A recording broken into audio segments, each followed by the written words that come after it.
Hey everyone, and welcome back to another episode of Kick Off Your Damn Heels. I am Dr. Tara Lynn, and today I have Christina Johnson with me, and we are going to discuss sugar and sugar cravings and what you can do about it and why we have them and all of that stuff. And sugar is a huge topic these days.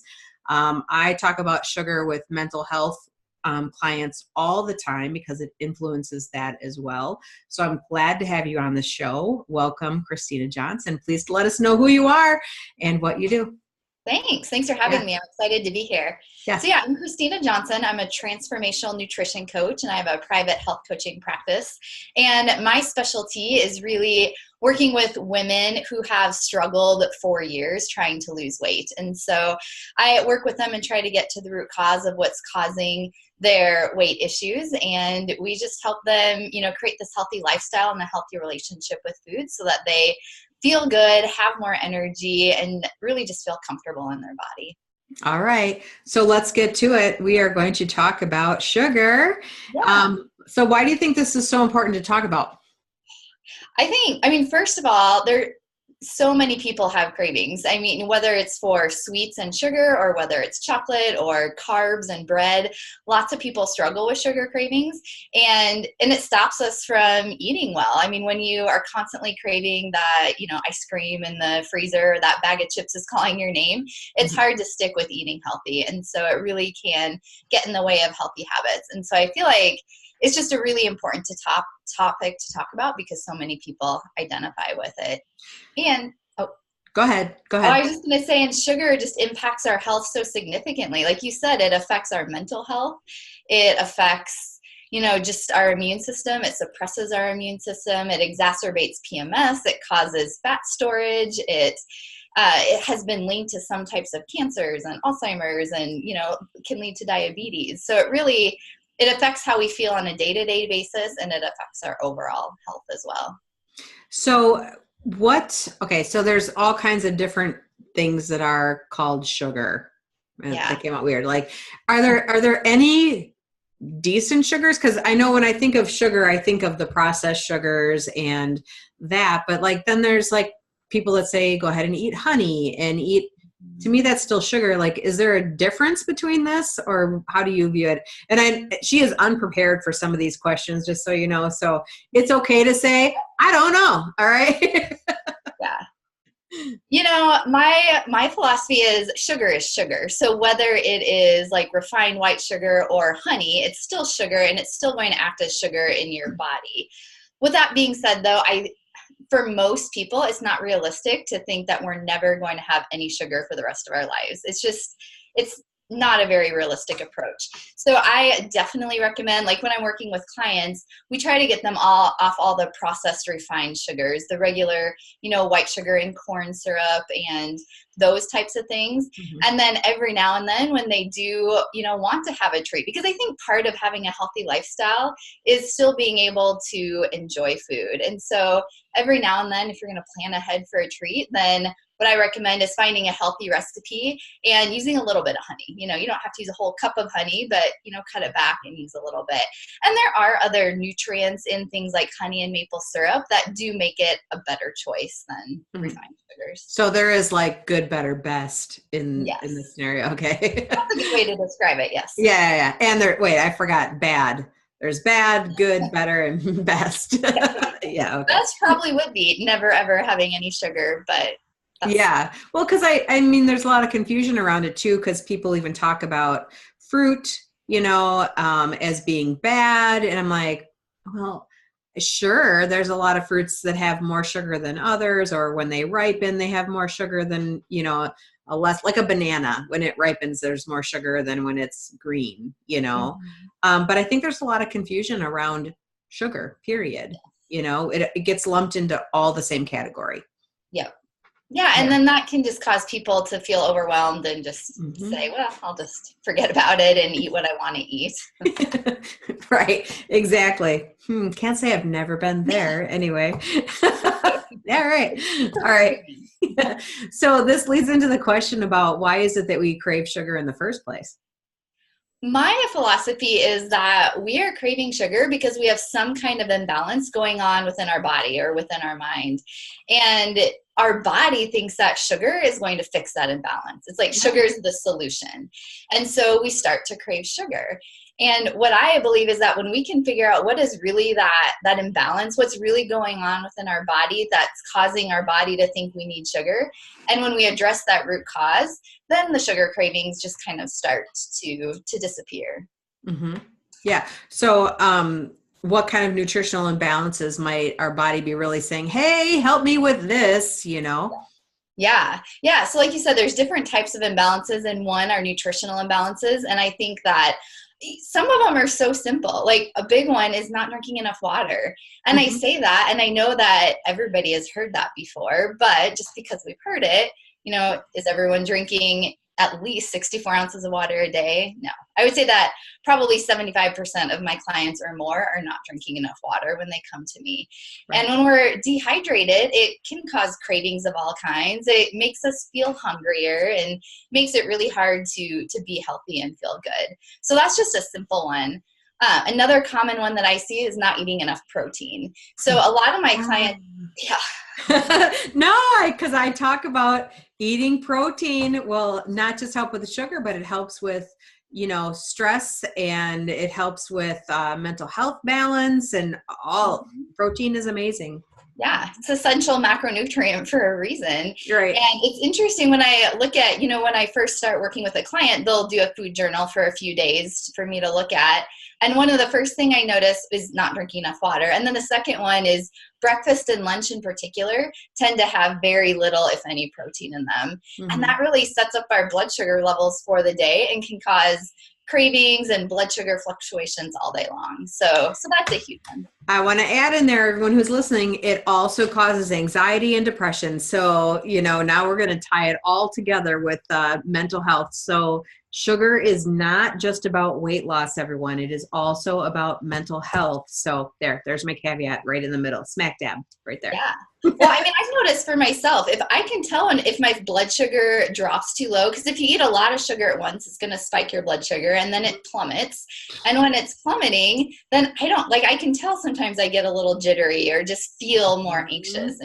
There's that. Yeah, definite. Yep. There's a definite correlation. So, all right. So, we talked about nutritional stuff. So how do you want to start to deal with cravings so we can get rid of them? Because it's really hard to get off of sugar. Yeah.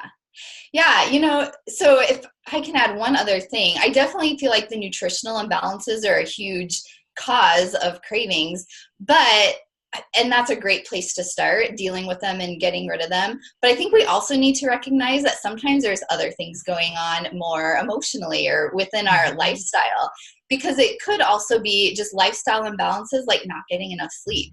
When we're tired, our hunger hormone gets out of whack and we feel hungrier, or we don't make as good of choices when we're tired. When we're not dealing with our emotions, when we're, stuffing them down and feeling stressed and eating because we think it'll make us feel happier temporarily, that's a big issue. Or even like childhood experiences. Our relationship with food is formed when we're, a small child. And those habits and patterns can stick with us well into adulthood unless we deal with them. I recently was talking to a woman who growing up, she's I think 70 now, but growing up until she was 10, her parents had an ice cream store. And today, as a 70-year-old, she has all these fond memories and attachments with ice cream, and that's one of her big trigger foods.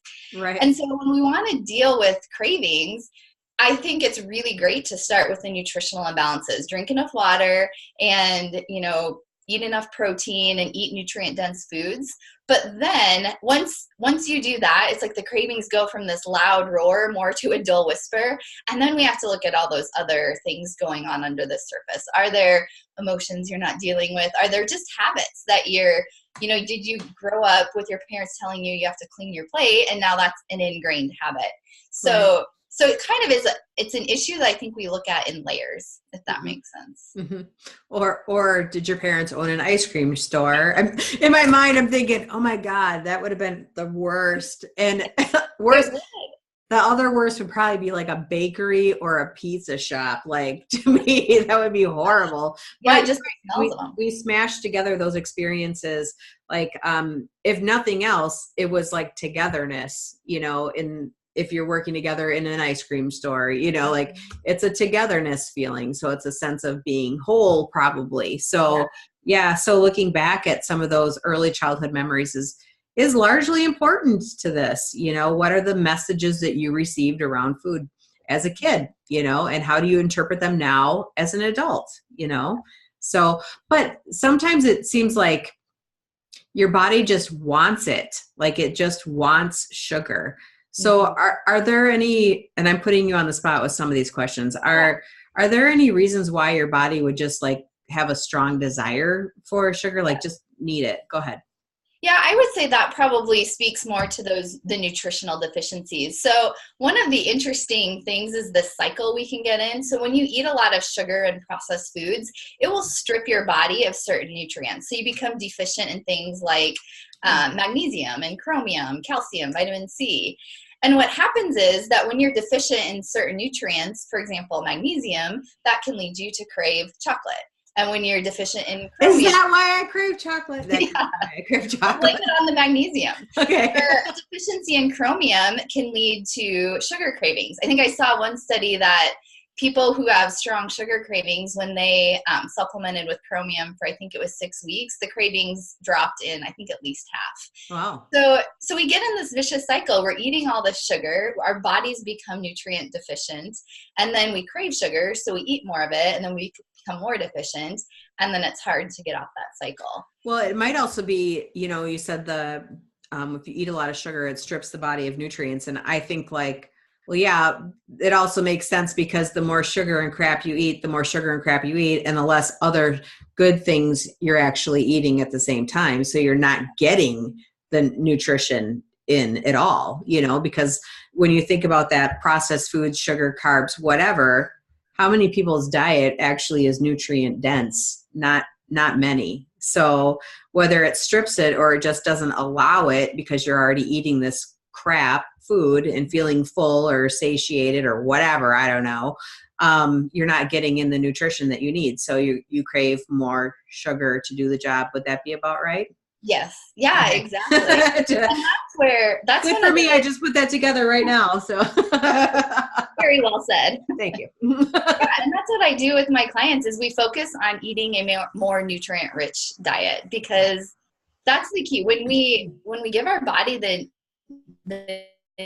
nutrients it needs and the protein and the fat and the fiber, then it can kind of relax and you can, eat a meal. There's so many people that are are shocked because they can eat breakfast and then not feel hungry again until lunchtime. And they're just not used to that.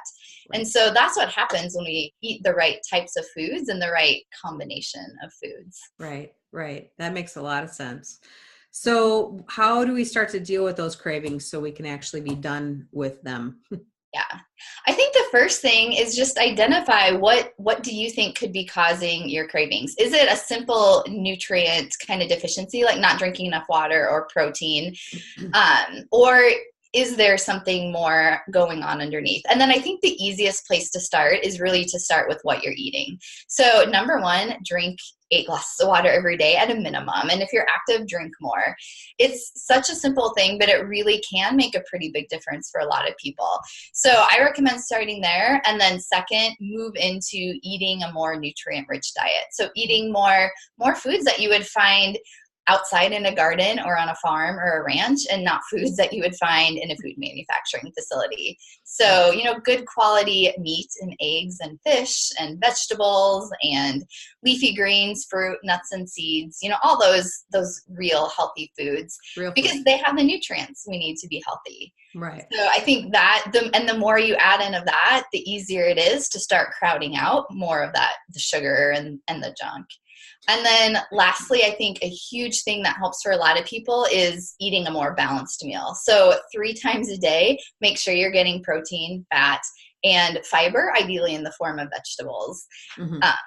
And, a great place to start is with breakfast, because I find that's the one meal of the day where typical Americans were eating a very carb processed filled breakfast. It's so weird to put vegetables in breakfast. Yes, it That's is. so weird. It's weird. You know, like, Yeah. I don't know. I don't know. It's just a weird, it's because we're kind of programmed, right, to eat like carb cereals or Yeah. oatmeals or, that kind of stuff that doesn't really have protein in it. Or we go the other way and eggs and bacon and ham and, we overload the Yeah. protein in the morning a little bit too. But to me, it's always been so freaking weird to add vegetables in the morning. Like, Yep. it's hard. Unless I'm making an omelet, it's super difficult. Yeah. It's taken me a couple years. I feel like I've really had to learn to view breakfast differently. Right. Uh, and now it seems like what a lot of Americans are eating, the muffins and that kind of thing, it feels more like a dessert than a breakfast food. Right, exactly. Well, if you think about it, maybe people wake up in low blood sugar. And so they want to eat a muffin or a donut or whatever to get going or, that kind of, along with their cup of coffee, because they're lacking in energy at that point. I don't know. Yeah, Possible. that's a great point. And then it sets up that blood sugar roller coaster all day. So all day long, we're having more cravings and feeling tired and crashing. Right, exactly. I have one thing I want to talk real briefly about water, drinking water. Yeah. Because okay, so I'm sorry, Mom, if you're listening to this, but she believes anything that's liquid is just as good as drinking water. So meaning like soda or flavored waters, like, that have sugar in them, whatever, not the good stuff. So what is your take on that? Like, is water should just be water, or can it be anything liquid? No, I would agree with you. Water needs to be water. And yes, having some, tea, herbal teas and things like that are great to supplement with. But I really think that, we need to be drinking at least 64 ounces of water. And then if you want to drink some tea or coffee in addition to that, but our body doesn't treat soda like it does water. We weren't made to thrive on soda or coffee. We were made to thrive on water, and that's what our cells really need. So yes, I believe. Did you hear that, Mom? Okay. Shout out to my mother. All right. Where can people find you? Yeah, so my website is ChristinaJohnsonWellness.com, and I have a top 10 foods guide that I put together that I would love to share to anyone who's interested. But I just chose 10 foods that are really good for balancing blood sugar, for helping you feel full so that you kind of can get rid of your cravings, and just make it easier to eat healthy. So if they want to get that, I also have a recipe for each of those 10 foods and just a little bit of extra information about, ideas on how to use them. So love to give that to you. Awesome.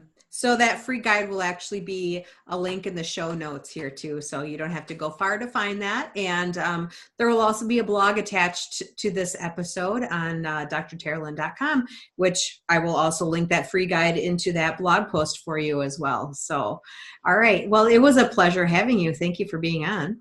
You're welcome. It was a pleasure to be here. Yeah, we can talk blood sugar any day. All right, take care. And if you really enjoyed this episode, please leave us a comment below. And hopefully we'll see everybody again on another episode of Kick Off Your Damn Heels. Thank you.